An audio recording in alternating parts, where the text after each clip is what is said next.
મોરબીના જાહેર જગ્યા તેમજ જાહેર રસ્તાઓ ઉપર સતત દારૂના નશાની હાલતમાં મારામારીની ઘટનાઓ વધી રહી છે।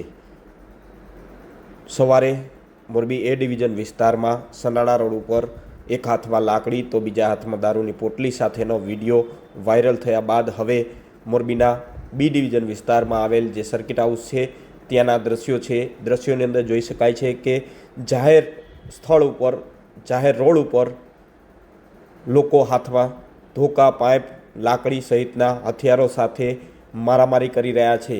હદ તો અહીંયા પાર થઈ કે દિવાલ પર બેઠેલા એક શખ્સને ધક્કો મારી અને નીચે ફેંકી દેવામાં આવ્યો, જ્યારે રોડ ઉપર આમથી તેમ દોડતા નજરે પડી રહ્યા છે।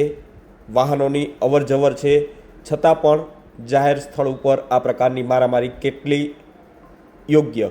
પોલીસ કાયદાની વ્યવસ્થાની વાતો કરી રહી છે, પરંતુ જે પ્રકારે દ્રશ્યો સામે આવી રહ્યા છે તે દ્રશ્યો જ બતાવી રહ્યા છે કે Morbi A division B division વિસ્તારમાં જે પ્રકારની ઘટનાઓ સામે આવી રહી છે, વારંવાર નવા બસ સ્ટેન્ડ વિસ્તાર હોય, સર્કિટ હાઉસ વિસ્તાર હોય, આ સિવાયના ઘણા બધા વિસ્તારો છે, તેમાં આ પ્રકારના દ્રશ્યો રોજબરોજની ઘટના સમાન થઈ ગયા છે અને જાહેરમાં ધોકા, પાઇપ સહિતના જે હથિયારો સાથે મારામારી કરી અને ઈજાઓ પહોંચાડતા હોય છે, પરંતુ પોલીસ આવા શખ્સ વિરુદ્ધ કેમ કડક હાથે કામ નથી કરતી તેવા સવાલો હાલ જોવા મળી રહ્યા છે। નમસ્કાર।